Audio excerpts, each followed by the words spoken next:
Folks, if you know anything about electronic percussion, you will know that there are two kinds of electronic drummers. There are those who play pads and cymbals that look and sound like acoustic drums. Then there are people who understand the awesome capability of electronics. We are in the presence of just such a person today.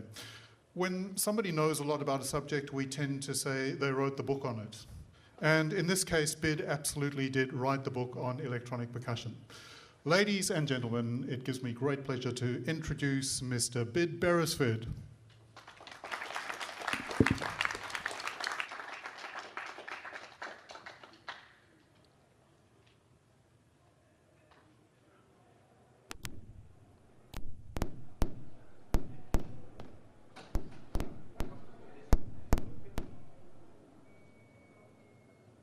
Hello, hello. Hi, how you doing?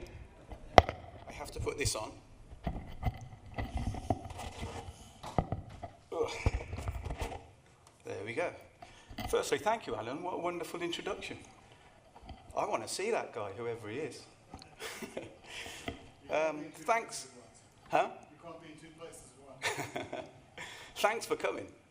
Thanks so much for showing up.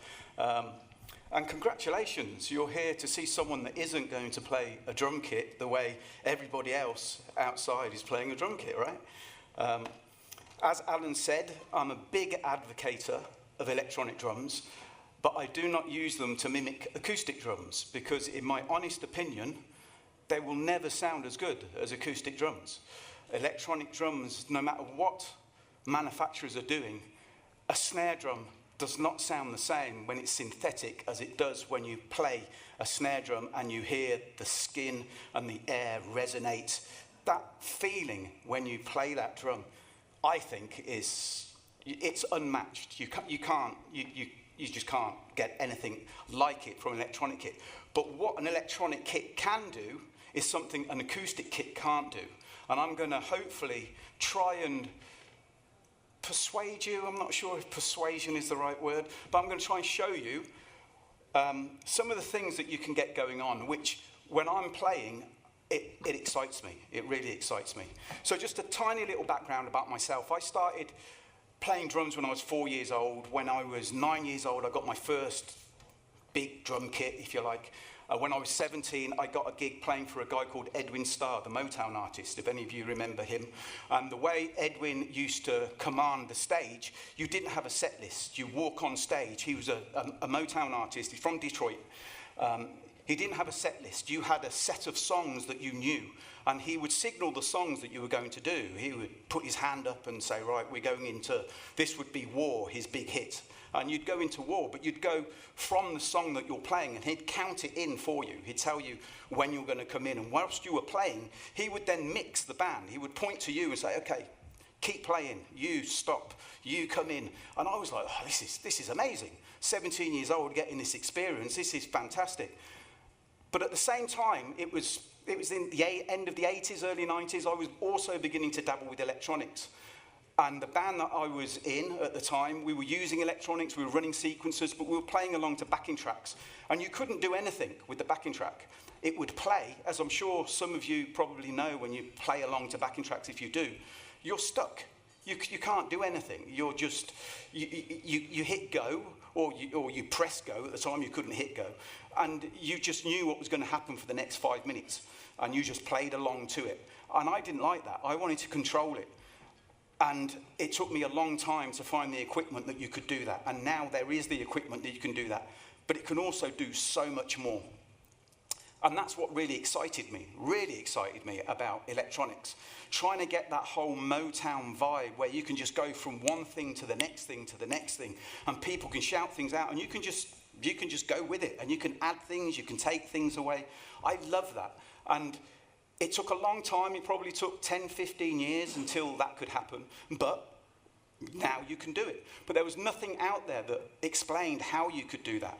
So, as Alan rightfully said, I wrote down how to do all these things. So one day when I'm a little bit older, got a little bit of dribble on my chin or something, I'll remember how to do it. Someone can pick the book up for me and say, this is how you do it. This is how you piece it all together.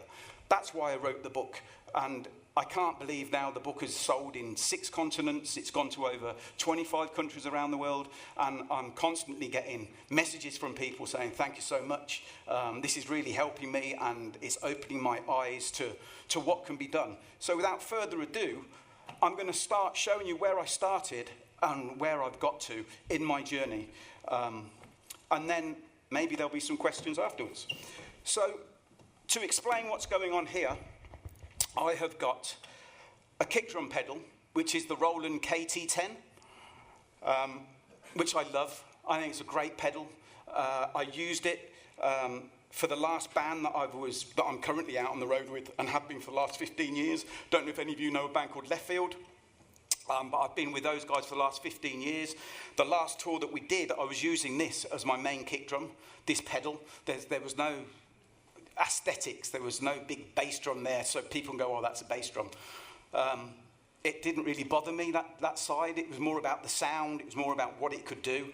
And as you'll find out, these pedals and electronics, you can change a sound like that so quickly, and you're on to the next sound, which I loved. So that's what I've got for the kick drum. The snare drum is the Yamaha DTX 900 snare pad, which I can't remember the model name. The same for the hi-hat.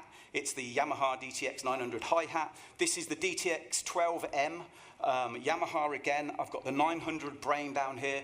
The reason I have these is because I'm not sure if you are aware of this, but with a snare drum, with a Yamaha snare drum, you've got 3 zones. You've got the center zone, and then you've got the lower rim and the upper rim. And each zone, you can stack 99 samples, 99 layers on each zone. So that pad has got 297 layers to it. The Roland pads at the moment have got 3 layers. Each layer you can assign to a different MIDI note for each one of those layers, and also a different MIDI channel as well. And that's really important with what I do. Really important, as hopefully you'll see in a bit. With the 12M, you've got 4 layers. So on that pad there, where I've got 12, you've actually got 48 layers available to you on that pad. It's so powerful. Just these 2 things here. This hi-hat, you've got 6 different zones. So you've got open, close, edge and bow. So there's 4.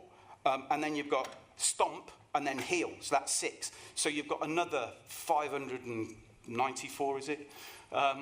Different layers just on that hi-hat, which you're never going to use. But the fact that you have that possibility for what I do is fantastic. And lastly, over here, we have the drum beam. I don't know, has anyone seen these? No? Yeah, okay. Have you got one? No, I'd love to.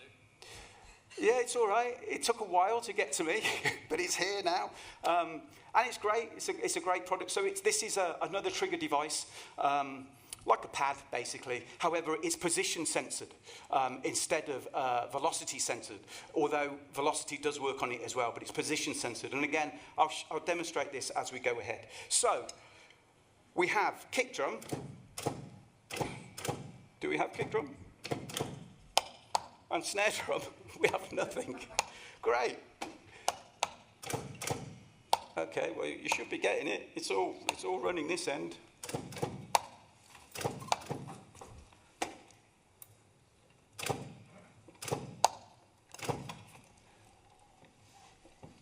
Oh, hang on, maybe it is here. Sorry, Greg. It's great, isn't it? It always works at sound check. But then when it comes to the gig, the beauty of electronics, eh? So we have kick, snare, hat, okay? So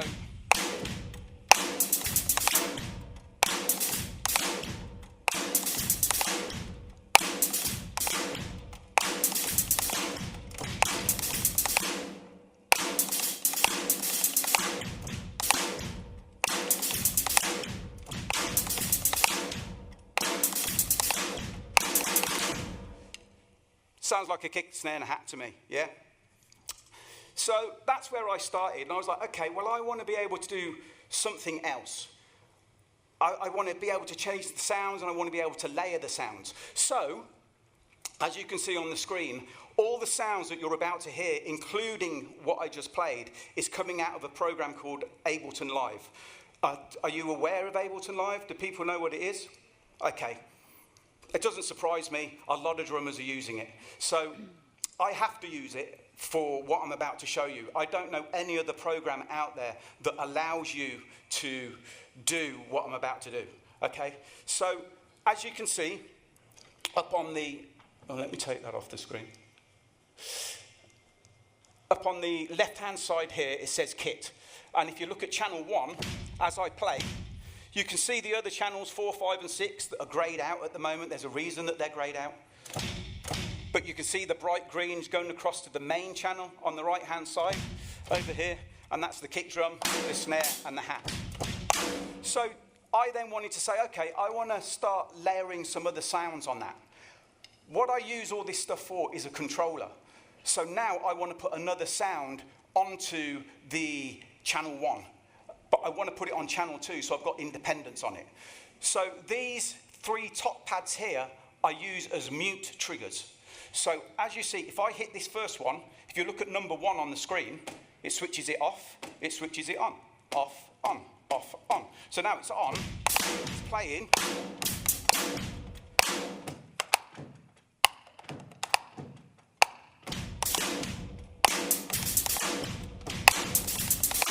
So this is just a controller. That's all I'm doing, is just controlling what's going on the screen, okay? So I've got some other sounds that are next to it on channel 2. And these are more industrial sounds. So I'm going to turn 1 off, I'm going to put 2 on. And these are a bit more...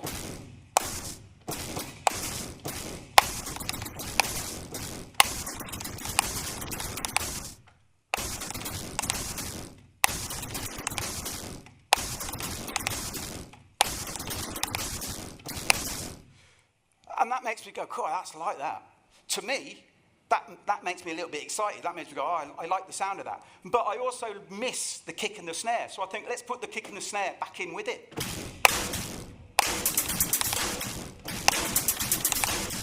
I think, yeah, that sounds good. That's sounding nice.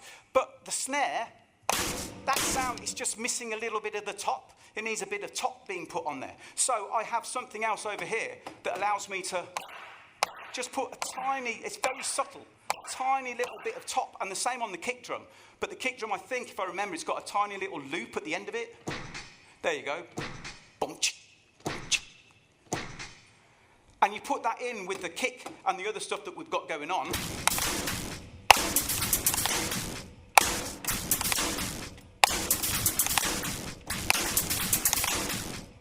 think, okay, great, just to take that out, that's it without it.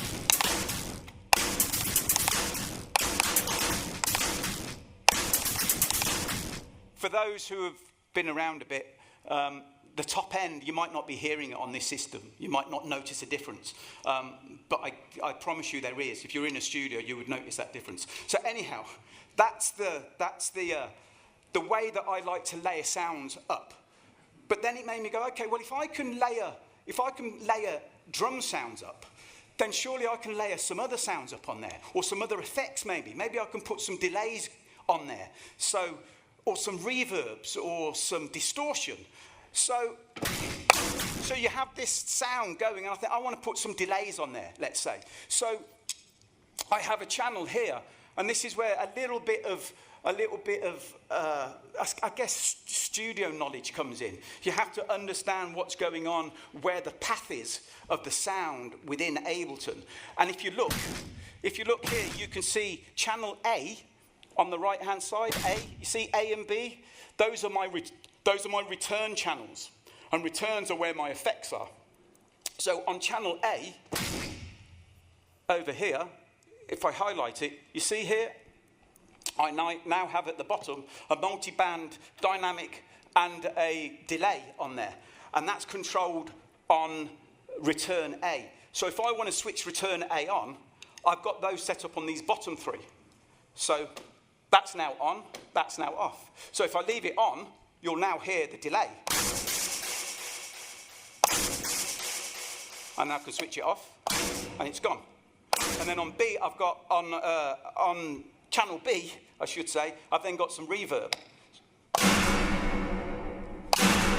But then I can switch the reverb off as well. But if you put them both in, or one at a time,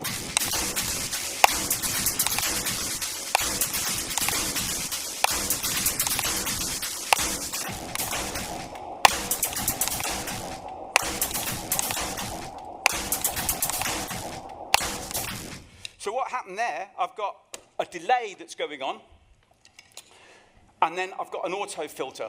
Another thing I forgot to tell you about. So, return channel A, the sound of return channel A then gets sent across to distortion delay. Can you see distortion delay there? So all the sound's going across the distortion delay. On distortion delay, I then have exactly what it says, a distortion delay. So if I hit this here, this is turning the auto filter. Do you see the auto filters coming on and off? That's turning that on, off, and then this is turning the distortion on and off. Okay, so with these 3 pads here, I'm controlling that whole effect chain. Once I've got it set up, I can forget about it. I don't think to myself, well, that's there, that's what's going on. I just think, right, on these pads, I've got delays that I can put in, and I've got auto filters, and I've got distortions that I can put onto the sound. I don't think about it. I just think about my playing. I just think about what I'm doing. And whilst I'm doing it, if I'm jamming, if the band are jamming on stage, and I'm on a groove, and I'm like, yeah, this is sounding great. I want to put some delay in here, and I can just fire the delay in. I don't have to wait for the front of house guy to do it and it being sent back to me. I'm totally in control of what's going on, and I like that. As a drummer, I really enjoy that. So,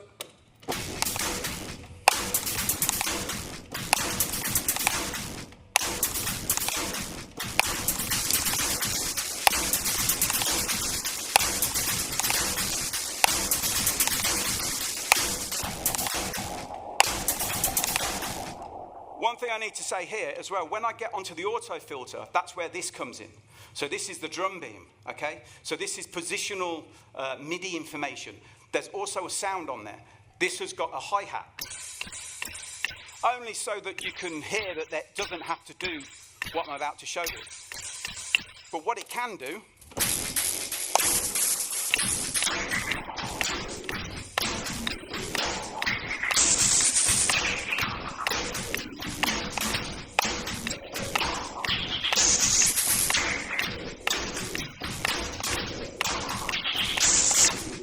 as you can see, as I move up and down, it's changing the filter effect. It's sweeping that filter. It's moving the filter up and down. Again, if you look at the screen, you'll see the filter moving as I start at the top. And then as I come down, it moves the filter down.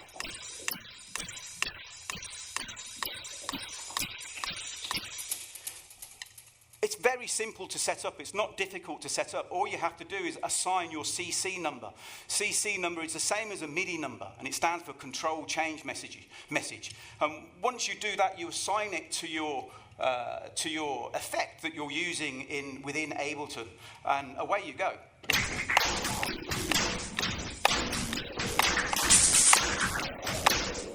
I really enjoy that, but I'll stop playing.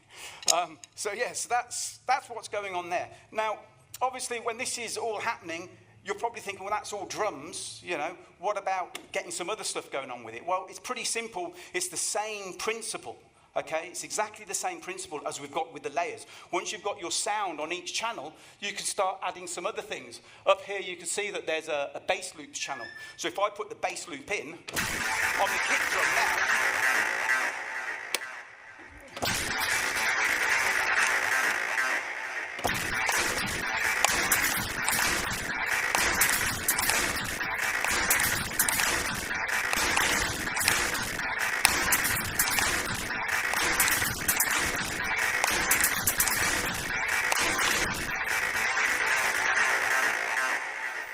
so you've now got bass that's being triggered by the kick drum, which again makes me go, okay, this is really cool. You can then set that bass up that you can start changing the sound. I've got these two guys here. These two, if you look over to the right-hand side, it says down, up. So when I hit this, it should go down. Okay? So that's now taken my bank of bass sounds down by one parameter, if you like. So it's like you scrolling through your sound bank. So we've now got a different bass drum. A different bass loop, I should say.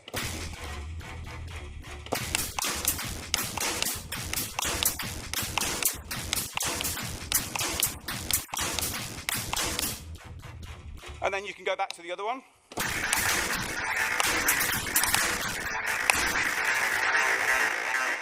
Not sure why that delay is going on. I must have put a delay on there at some point, but I need to take that off. So there you go, with a very quick, basic setup. On top of all that, you can start doing some, I think, some pretty cool things. So I'm going to come around here. And quickly, the screen's going to go red for a second. You control the tempo of that loop? Of the bass loop. Yes, yeah, you can do, absolutely. Yeah. You can set Ableton up so that it's responsive to your playing. So it will, if you slow down, the loop will slow down. If you speed up, the loop will speed up. It's an incredible bit of software. And it was designed just for you guys to know. It was designed not for drummers, it was designed for producers to make music, obviously. But I think slowly drummers are beginning to realize the true power of this program. And a lot of shows now, when you go out and you do tours, the playback system will be Ableton, and there's usually two of them, just in case one goes down. It will kick into the other one immediately, but it's all being run from Ableton. However, I'm very much an advocator of don't use playback systems. Play it yourself. You don't need the playback system. You really don't, for so many things, as you're about to see. So another thing that you can see that's up on the list is video. So this is where you start to really experiment and be creative, because on top of all those sounds that you can hear being played, you can also start triggering bits of video. So, let me just change the screen here.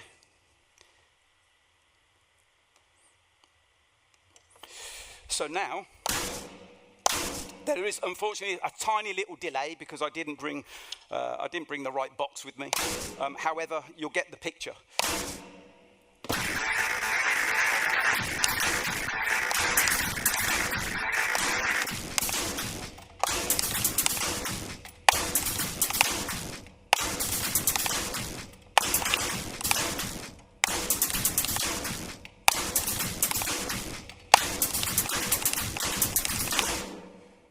As you can see, every hit I'm doing, it's changing what's on the screen. The reason it can do that is because, again, this pad here can generate so much MIDI information in one hit. So when I hit this, you've got the big lips on the screen, you've got the hi-hat sound, there's also something else going on, but we'll get to that in a second. So there's two things, actually three things happening there when I hit that. I'm going to hit it again. The hat's still there, but the picture's changed, yeah? I'm going to hit it again, it's changed again, hit it again, it's changed again. If I hit the rim, it's a different set of lips. If people can remember what the lips, if you can, then well done. I certainly can't. It's different each time. That's because I'm using 9 layers on here. The reason there's 9 is it's not only doing that, but it's also doing the lights as well. So I switch the lights on. Every hit changes the lights, as well as changing the screen. So you really are a one-man show.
Okay, so, cheers, man, thank you. Thank you very much. So there is just one last thing that I just want to explain what's going on. As you can see, oh no, you can't see, shit. Let me plug this back in. Oh.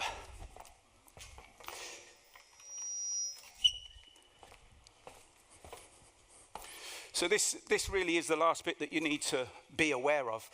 For all this to happen, it's taken me a long, long time to understand how MIDI works, and how you get everything to do what it's doing. Because as Alan said, there were no books about this when I was doing it. When I got video going for the first time, I will admit it, I admit it in the book, I broke down in tears. I started crying like a baby because it worked. I had this idea and it actually frigging worked. I was like, I don't believe this. This is incredible.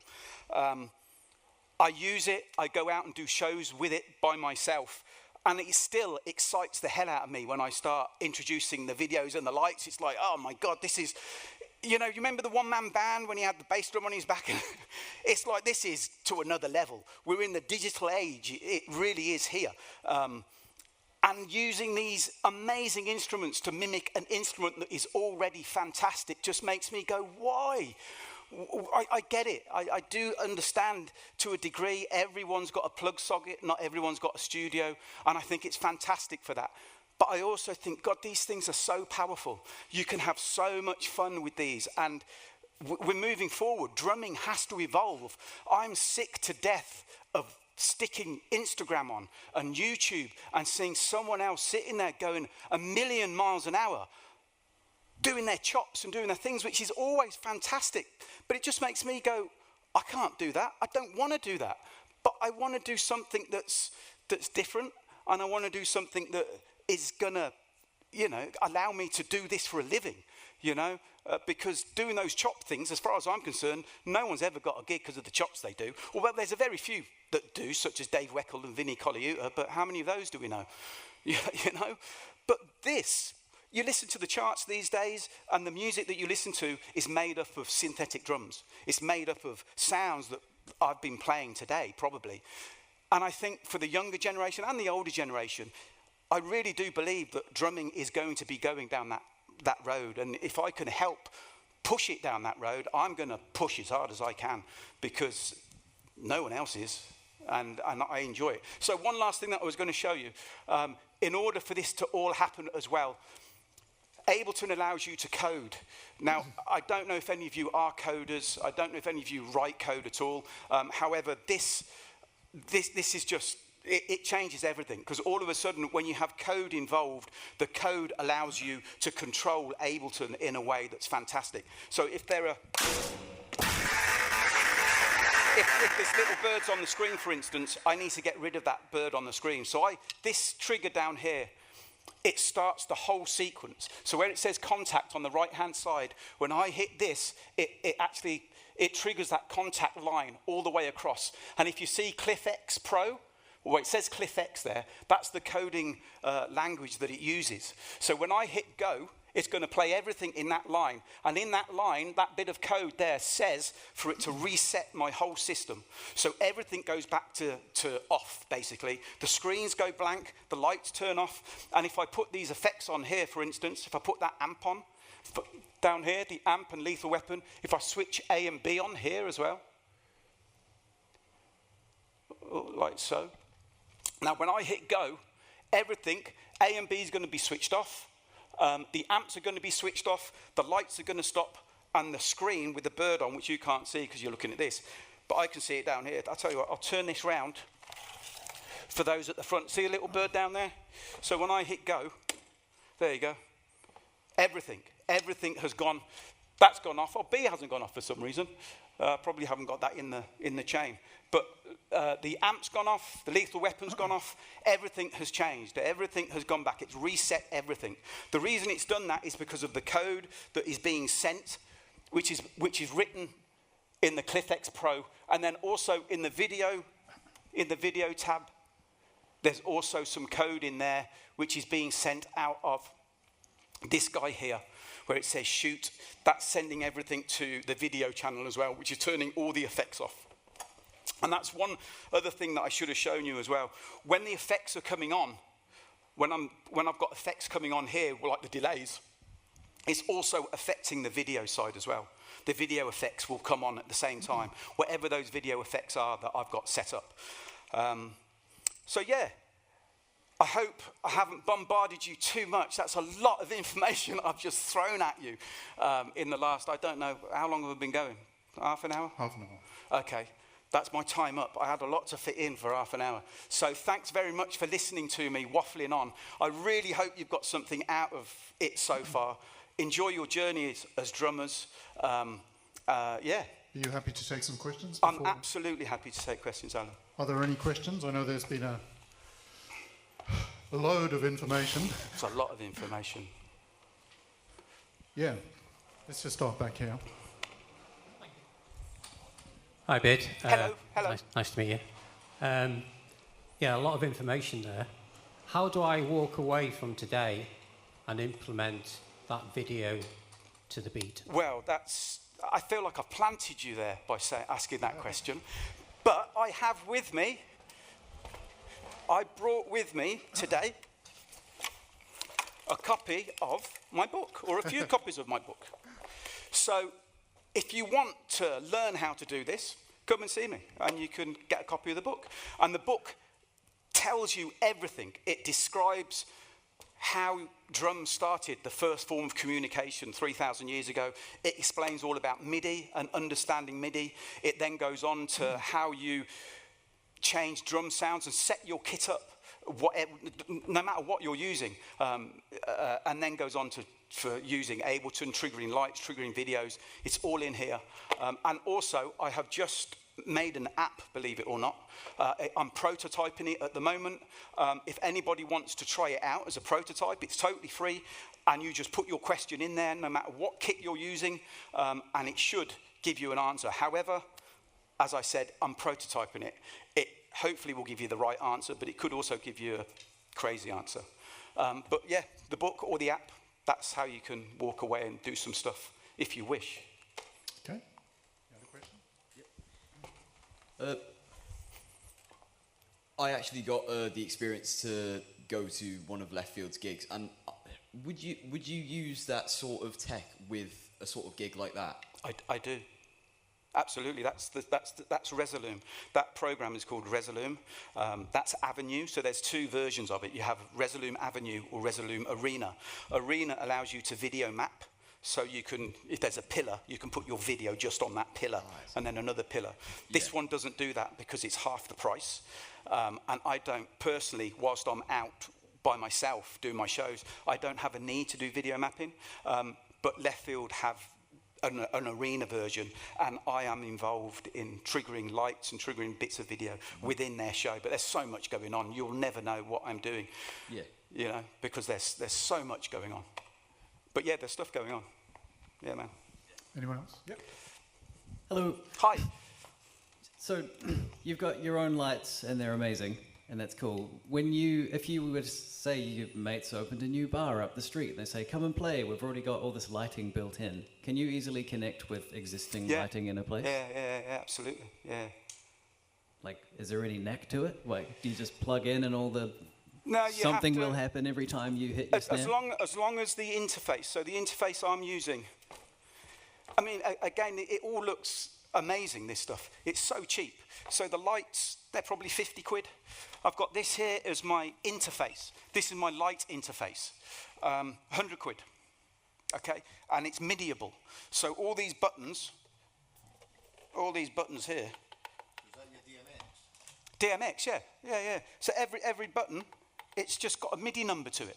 So you just have to know what that MIDI number is. So if you go to a club, as long as they've got a DMX controller that accepts MIDI, you just ask the guys at the club, what's the MIDI numbers? What MIDI numbers are your effects on? You get those MIDI numbers, and then you just assign it. You just say, okay, I want this here to be MIDI C1 on channel 2. Okay, there you go. I'm now triggering lights. Or you put it on your kick drum or whatever. The problem with Roland stuff is it only sends out on the same MIDI channel, which is probably going to be MIDI channel 10. Yeah, so as I say, on here, there's 9 different layers on this. It's going out of, the sound is on MIDI channel 10. The lights are on MIDI channel 1, on MIDI channel 2, and the video's on MIDI channel 1. Any other questions? We done? Did you want to play us one more piece before we wrap up? Or No, I'm pretty good. I don't want to. Okay, no, you've Make done too well. much You've done noise. well. Okay, great. Thanks, Bid. So just to explain, folks, that most times when you see a demonstrator at one of these events, they've been sponsored by one of the manufacturers who've flown them into Liverpool, put them up at the Hilton, and often paid them a fee and brought their gear here. Bid has done this all off his own bat. He's driven here by himself, he's packed his gear in his car by himself, and he's done that purely for the love of electronic percussion, very much like I do with digital drummer. So please, a very special thanks to Bid Beresford, and if you really wanted to thank him and take something home to remember this by, I can highly recommend Bid's book. So that's it, that's my sales pitch. Thank you very much, Bid Beresford. Cheers, guys. Thank you, man. Enjoy the rest of your weekend. Enjoy the rest of the weekend. There's going to be some great drummers out there playing acoustic kits. What do they know? If we can just go to the holding slide and to the second page of this. This is what's coming up a little later. And you can see the gentleman at the back of the room. So we have a real treat coming up in our next session. Simon is absolutely somebody who cannot be missed. So just as Bid did his bit, please hang around and do it with Simon. Thank you very much, folks.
Yeah, I will.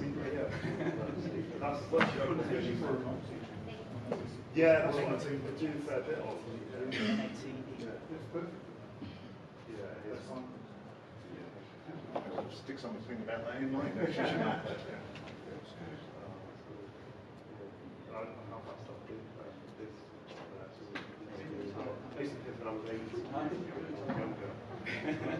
I never realised. Is it casual or casual?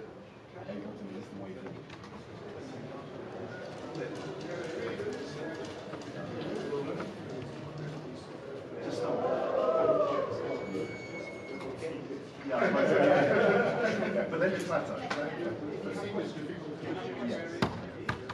Yeah, absolutely. Just come and find me on Instagram, YouTube, TikTok, wherever you want. And apologies if I'm a little bit delayed. It's all right. I definitely need to learn a programming language to have something like that. So basically, especially with Where would the industry be today then? What's getting it? Sorry?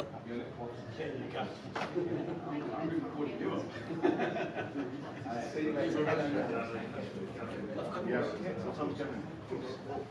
Right, okay. I'll make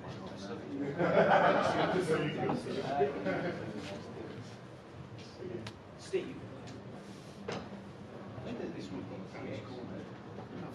2020, where are we? COVID was 2019, so it's 2020. But you've got to wipe out 4 years since something happened, so. So you've got a problem.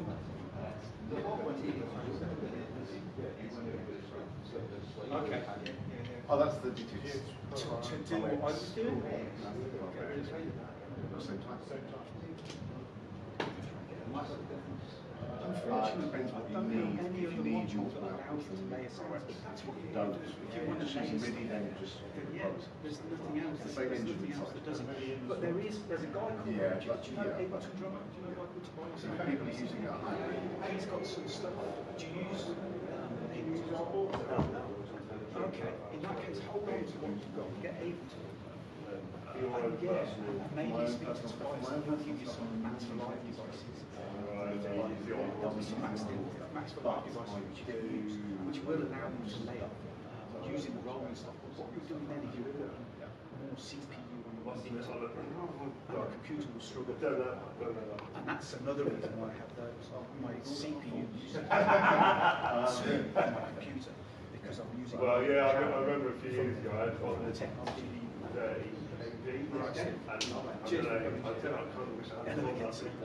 Talking about like all this sort of like the layers you got with the potential for something I didn't really realise that.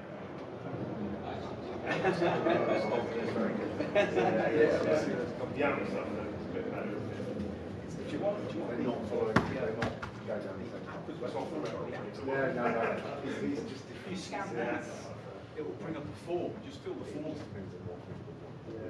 and then I'll send you the app itself. And with this as well, they kind of work together. So your loop. Oh, That bar is. Yeah, that's me, right? So does it trigger when you hit like different areas? Yeah, so you can determine how many zones it is. So anything from 1 to 10. Yeah. And you can determine the amount of space between the zones. So it's like a blank slate. It's just like a. Right. You can do whatever. There's no onboard sound. Okay. Yeah. It's all text. So does that have the TRS? It's Oh, it's USB. Oh, okay. And there's a mini jack. Yeah. Right. Okay. But you could use That wouldn't work in the audio. Yeah.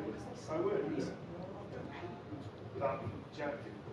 No. You don't use this trigger. You go into the right. Either the MIDI or the use. Right. Okay. You will wait for one of those. Come and see us. Yeah. If you do, man, What? come say hello.